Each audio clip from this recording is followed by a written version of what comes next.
மேகதாது அணை விவகாரத்தில் தமிழ்நாட்டின் உரிமை பாதுகாக்கப்படும் என்று மத்திய இணை அமைச்சர் எல் முருகன் தெரிவித்துள்ளார். புதுச்சேரியில் பாஜக தலைமை அலுவலகத்தில் மத்திய அரசின் சாதனை விளக்க புத்தகத்தை மத்திய தகவல் மற்றும் ஒலிபரப்புத்துறை இணையமைச்சர் எல் முருகன் வெளியிட்டார்.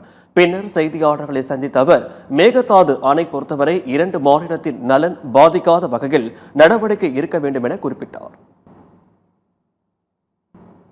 ஆனால் எப்பொழுதுமே நீங்க மேகதாது அணை பொறுத்தளவுக்கு நம்மளுடைய மாநிலத்தினுடைய நலன், அவங்களுடைய மாநிலத்தின் நலன், எந்த மாநிலத்தினுடைய நலனும் பாதிக்காம அதற்கான நடவடிக்கைகளை எடுக்கணும். நமக்கான தண்ணீர் கிடைப்பதற்காக அதனுடைய உரிமையை நாம் விட்டுக் கொடுக்க முடியாது.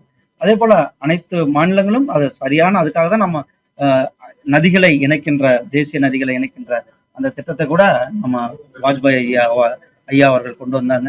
இந்த மாநிலங்களுக்கு இடையில அந்த பாகுபாடு இருக்கக்கூடாது. அனைவருக்கும் அனைத்து மாநிலத்திற்கான உரிமையான தண்ணியை கிடைக்க வேண்டும் என்பதுதான் எங்கள் நினைப்பு.